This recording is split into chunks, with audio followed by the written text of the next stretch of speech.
What's up, Painless Flipping podcast listeners? Before we dive into today's episode, I've got something special for you. Recently, I had the pleasure of joining an amazing podcast, and I wanted to share that conversation with you all. It's a fantastic discussion you won't want to miss. So without further ado, let's jump into that crossover episode and hear what we had to say. Enjoy. Hey guys, hope you're doing good. So I would love to invite you on the very first episode of the REWA show, where I'll be personally interviewing real estate investors and wholesalers who are expert into this field, and we'll talk more about their systems, their strategies, and all of that stuff which you can learn from them and use it on your own.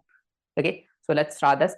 And we have on the very first episode we have Nathan with us. He's a very well-known personality in the real estate space, and he also has a community of 3,000 real estate investor, which is a huge deal.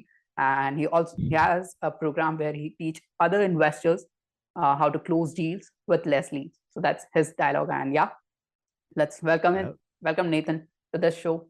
And thanks for being here, brother. Thank you. I appreciate it. Hey, thanks for inviting me, man. When you reached out to me, I was like, let's do it. Let's talk. Yeah, I was pretty skeptical of asking you to join this show.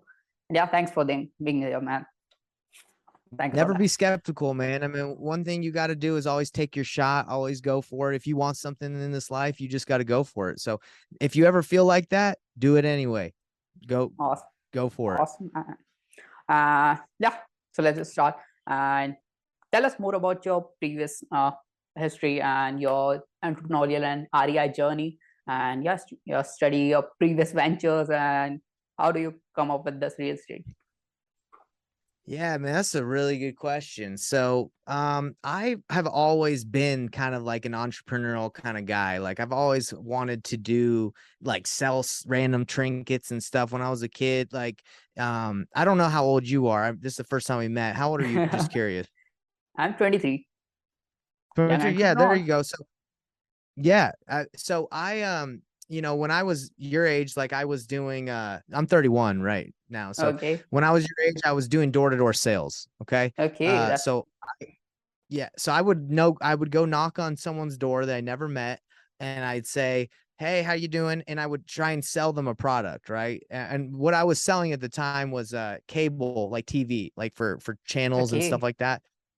And so just throughout my life, I've liked talking to people. I went on a mission for my church. When I was 19 for 2 years, we didn't, listen to music. We didn't date girls. All we did was just, talk to people about spiritual things. And, that was fun for me to learn how to, get to know people. And I really enjoyed that. So the entrepreneurial thing, to answer your question, is just, I feel like it's something ingrained in me that I've always wanted to just go out, have conversations, build something of my own.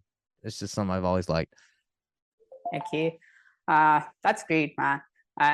Would you mind telling more about your previous venture? Like I was just scrolling through your profile and I thought about the skizzies thing. And that's pretty crazy for me. Like, from shifting from this business to into this real estate. That's a pretty different businesses, right? Tell us more about that. Completely different.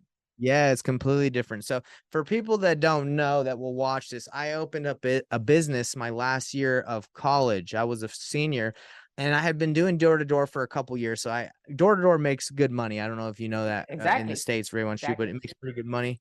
So I had made some good money and I had said, I've always wanted, one of my goals in my life was to create a place where I could, have people come and hang out. REWANSHU, your camera went out. I don't know if you're still there, but hope you're still there, brother. Maybe your lights went out. Who knows? But anyway, so I just wanted to create a place where I could go and people could hang out. So that's what Skizzies was. It was going to be called the Chill Zone, but I called it Skizzies instead because when I was growing up, I had something called the Skizzy. It was just the OK sign, and we called it the Skizzy. So I just called it Skizzies, and it was just a place where people could go and hang out. And then I always liked cereal, so I was like, hey, why don't I sell cereal at Skizzies, the Chill Zone? And so we'd sell cereal bowls. We had a bunch of cereal, and there were bands that would come and play on the weekend. So we'd have bands come. So it was just a crazy business. Like was it very looking at what I know now, like it wasn't very niche. It wasn't very like specific on what we did. So people are probably like, what is going on over there at Skizzy's? But it was cereal. You hang out, you chill with friends, you listen to music live. There's events. So if I had to go back and do it again, I probably would have been a little bit better, maybe with the title of the place and been a little bit more specific with what we do. But you know, it was my first business I started, so I was just trying to have fun. Yeah, it was, when I was watching your intro video, it was like it was giving me a Central Park vibe, like the friends, you know, the Central Park vibe where you just hang out and have some coffees and stuff.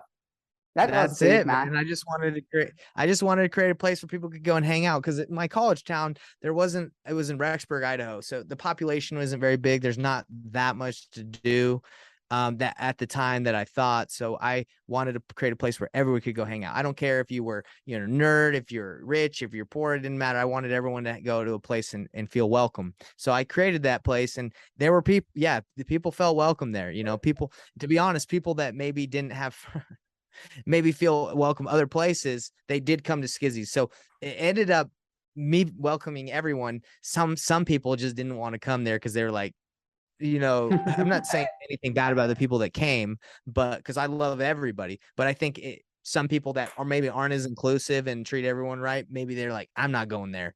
That's kind of what happened, but I had a great time. Okay. So let's talk about the real estate, which is our main focus in this call, right? So yeah, of course. I was just watching your stories and posts. You just closed a 18K deal on the JV, right? That's correct, brother. Yeah. So tell us more about what are the exit strategies you're using, like what's your disposition strategies. You use fix and flip, burr, or something like that, or wholesale. Just tell us more about that. You got it. Yeah, man. So this is the thing. With leads coming into your business, you need to be able to maximize and squeeze everything out of every lead, because every lead is expensive, right? Or it's time consuming. So if you don't know how to use all the extra strategies at your arsenal, or what they call deal engineering, if you don't know how to structure deals, you're gonna spend a lot more money. You're gonna leave a lot of money on the table. And that's what we do in Investor Thrive. And what I teach people is, are you the best on the phone? Are you the best in person? Do you present yourself the right way? Do you have the right mindset? Can you close and maximize your deals? So that's kind of what I teach people. And what do I do? What do we do in our business? We do everything, whatever makes sense. So somebody the other day said, what do you do for work? Okay. When I first started, I used to say, I'm a wholesaler. That's all I would say. I just wholesale. Okay. And that's not what anyone should ever say they do. They should say, I'm a real estate investor. I fix and flip. I wholesale, I do creative financing, I do novations, I do, I partner on listings, I do everything. So that's what the extra strategies we use. And what I teach people is say, like, look, you need to be able to identify a motivated seller and provide them the best option to help them succeed. So that's what we do. I have heard a dialogue which is called the pick up the best and wholesale the rest, where you just pick up the best deal for yourself. You can do fix and flip or something like that, and just wholesale the rest. So that's what usually, I just when I talk to investors on our program, we also help them on the acquisition side, right? So when I hop on those calls and they ask like, yeah, should I go for the wholesaling this property, or just investing, or just buy and hold, or something like that? I was like, dude, you should invest on your acquisition, where you just pick up the best and wholesale the rest. Don't think about like, I should just leave this opportunity of making money. No, dude, you should go for it. So yeah, man, that was just, you said it better than I could say it. That's exactly right. No, man. And yeah, you told us about your disposition and exit strategies. Tell us more about your acquisition and disposition strategies, like what you use to acquire deals and what methods are you using, how do you manage your teams, and all those other stuff. Yeah, so I'll let you know that right now, because the market has shifted a little bit, we've gone from having a bigger team to a smaller team. Okay, just because when you're spending a lot of money, and sellers right now, we're at a part of the market right now where people are just kind of sitting tight. Not saying that you can't do deals, there's deals, but it's just more people are just kind of waiting, right? So instead of just spending and being in this position where we're in right now, we're more like preparing, right, for the downturn. And, you know, so our acquisitions team is pretty small now. We have a leads manager. I close deals. My business partner closes deals. And, right now, you know, we've spent so much money off of getting leads from cold calling, texting, pay-per-click. So we have so many leads that we're going through right now that we don't really need to spend the money. And we get a lot of JV deals that come in. So that's kind of what we do for our marketing. And, you know, we're hitting up for sale by owners and agents. You know, we're making offers to MLS offers because properties are staying a little bit longer. So they might be more interested in taking a cash offer now. So that's what the acquisition side of the business looks like. And the disposition, it's just, you know, dispositions manager, nothing crazy. And, you know, we sell our deals. And we have someone that's specifically designated to work with JV deals too. So if anyone submits, so yeah, the 18K. Yeah. So if anyone ever submits a deal to sellyourdeal.io is where we JV deal with you. It goes to Rachel, who specifically looks at the deals, you know, calls you, helps you dispo the property, and we pay her too. So that's kind of what our business looks like. We have the leads that come in, we call, we get them under contract, we dispo them, or the JV deals. So that's kind of like where we're making money right now. And then we obviously have the coaching business too. Yeah. Okay. So tell us more about like how do you think like this lead is a qualified lead? What's your qualification process? Like how many checkpoints do you use and stuff like that?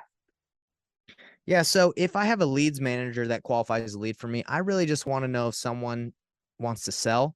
And if it's in a good area, like if it's an area we can do in a deal in, and there's motivation, right? There's the 3 or 4 pillars, whatever they say, like, you know, timeline, condition, they say price is sometimes a motivating factor. And then, I think motivation is one of them. So I want to know those things, right? But the thing is with a leads manager, sometimes they're not able to dive in as deep as I can into a problem. So I just have them push someone to me that's a breathing, living person that is real, and I like to talk to them. That's kind of the qualification for me. Now, if I talk to him, I don't use my leads manager because I'm just talking to people directly, and he didn't need to send me anybody. My qualification is those things: timeline, you know, how fast do you need to get it done? Is there motivation? What's the condition of the house? And, you know, why are you selling? Right. I might have motivation twice, but anyway, that's pretty much it. Like I can usually identify if there's something I can help them with in the first 5 minutes of a phone call, maybe even 2 minutes. If they call me and they're like, look, I don't really need to sell. I'm not motivated. I just want to see what the most I can get. That's not someone I can really help, because even if I could sell their house for them or buy it, they don't really want to sell. So that's kind of, you just wasting my time, right? That's what every investor should do. Yeah. Yeah. Wait, say that again. What did you say? It's just every investor think like, yeah, he's just wasting my time. He's not motivated to sell his house, and he has a long time on the timeline period and all those things. Yeah, that's I think that's the market is like shifting on the buyer side, right? The 2022 You're right, and 2021. That's what's happening. That was a huge sellers market where you have to fight for getting the sellers on the call. But at this moment, it's shifting to the buyers market, where buyers are pretty skeptical, like, yeah, I should go for this deal or this deal. And yeah, I know that that's it will be a pretty crazy amount of pre-foreclosure leads. But yeah, still. And yeah, and tell us more about it's just pretty your type of question. Like, tell us, why are you doing this? The why behind this, all of this real estate business and stuff. What's your why? So originally, why I got into real estate was because I wanted to be honest, I wanted to make money. I thought it was a good way. I thought it was a good way to use my sales skills to get in and make some money. Why I started Investor Thrive is because I know there was a problem that I faced when I first got into wholesaling. I didn't know the sales process, and I was kind of I paid for a lot of sales training in the beginning because I thought I wasn't good enough at, you know, articulating or getting a deal or negotiating. So my problem was I just didn't, you know, I was worried that maybe I wasn't making the right offer. So I had that problem. So I did Investor Thrive because I'm like, you know, I feel like this is a problem I've had, and I feel like people have it. Like even people that have acquisitions managers in their company, like they feel, and I felt this too as I've had acquisition managers, like maybe I can train them better, maybe they could be better. And I just had so many things going on with my business that I haven't really poured in to help them succeed like I should. So I said, I'm going to create Investor Thrive that's going to be dedicated for me to not only train acquisitions managers, but also train other people's employees and help them master acquisitions so they can, maximize their conversions, close more deals with less leads. That's why I did it, because I know there's a problem that I faced when I first started, and I still face it, because as you hire, you got to train new people. Yep, exactly. So that's why I did it. Okay, so tell us, like, how do you just pay them more, or do you incentivize your employees as well? So we pay our employees off of mainly, most of them are commission. But the VAs, we pay them hourly. So then to incentivize them, it's really like they got to kill to eat, right? And that's enough incentive. Yeah, most exactly. of the time. It's like, you're right. And we've done some things like, we've done like Christmas parties or events or activities. But that's something I could improve on in my own business, like giving more of an incentive. I've just always been really incentivized to work hard. So it's hard for me to incentivize people when I feel like they don't need incentives, right? Like that's not the best way. I'll be real. Yep, like exactly. I probably could do better. I could do better at incentivizing people. Yeah. See, I was just watching this Gary Vee, right? And he said that it's your business, not them there. Okay. You have to pay them as a part, or behave with them as a part of their business, that they should be getting at least a piece of cake with us. So yeah, that's the thing. And on my recommendation is like your closer, your end strategy or your closer should be always on the commission base. That's where the most of your deals will be coming on. So yeah, that's good. And yeah, I just watched your story, and you said that you'll be doing a sales challenge, right? Would you like to tell us more about your sales challenge and what the students will be learning from here? Yeah, so the sales challenge is basically to dive deep into the sales process on, how to talk to sellers, how to present offers to them, how to practice, maybe even how to structure your sales team, your organization. So it's going to be kind of like a overview of what I teach. And, I think it'll help people feel more confident when they make offers. Okay. And tell us more, like, if someone is starting right now on the wholesaling and real estate journey, what the things you should think like this thing, he should learn this thing and he should be good at this. What are the 3 or 4 things?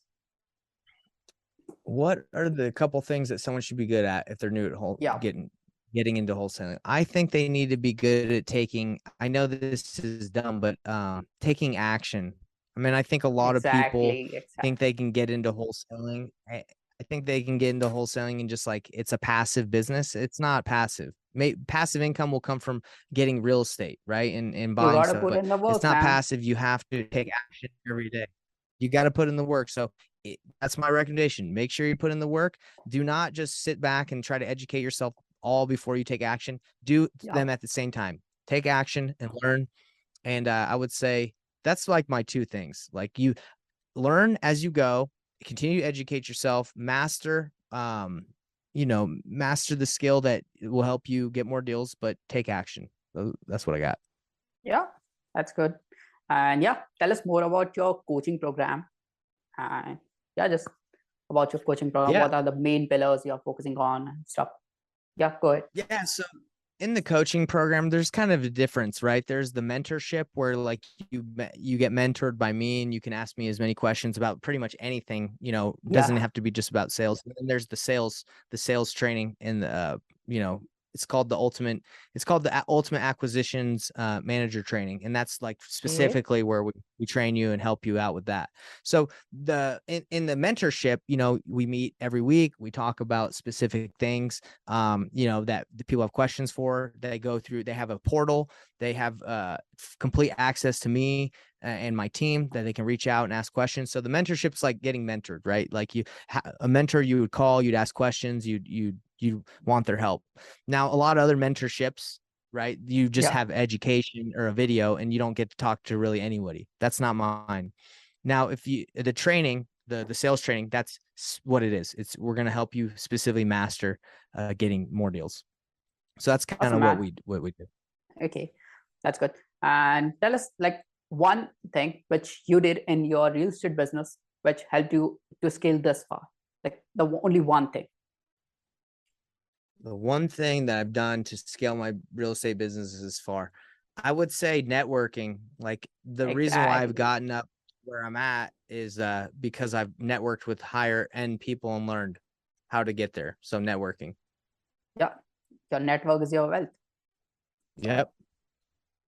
And yeah, do you have recent episodes of some training with Jerry Norton, right? He's a pretty beast in the real estate industry. I used to actually, I was just watching his episodes, his YouTube video recently. So yeah, he's great. Yeah, Jerry's awesome. Yeah, if someone wants to connect with you and join your program, what are the a platform which he should be using to reach out to you? Tell us more. You know, I got a couple platforms. I got the YouTube channel that you've seen, Nathan Payne. Just type it in. It's Nathan Payne's Investor Thrive TV. We have the Investor Thrive website. If you go there, investorthrive.com, you can click it, set up a time with me or my team. We'll chat with you about the mentorship, or there's a bunch of free resources. If you go to the Facebook group, Wholesaling Real Estate Mastermind, you can go in there. You can hit me up on Facebook. A lot of ways. I mean, you're going to be able to get a hold of me if you try it. I mean, you did it. You know how it is. I just texted you. Okay. That's it. It's easy. I'll just put all of the links of your YouTube channel, group, and your personal profile as well, so that people can reach out to you. Yes, please. I'd appreciate that. That would be awesome. Okay. So that's all I have to ask you. Okay. And thanks for being here, Nathan. I really appreciate that. And yeah. REWANSHU, you did great, man. You crushed it on this interview. You did great. It's just my first. So I'm pretty nervous. I can't believe it. I can't believe it. It's your first one. It seems like you've been doing this for a long time. I don't talk on the live or something recorded. Like I used to just talk on the sales calls and my team. Like I also have a program where I told you about that, right? Yeah. So, doing great. Let's just end this call, and thanks for being on the show, bro. Really appreciate that. And if you are watching this on the YouTube, hit that subscribe button and hit a like. Okay. And if you are watching this on the comment, or sorry, on the Facebook, just drop a comment about your questions you have, and I will try my best to answer this, and Nathan as well. So yeah, thank you for your time, bro. Thanks. See you guys.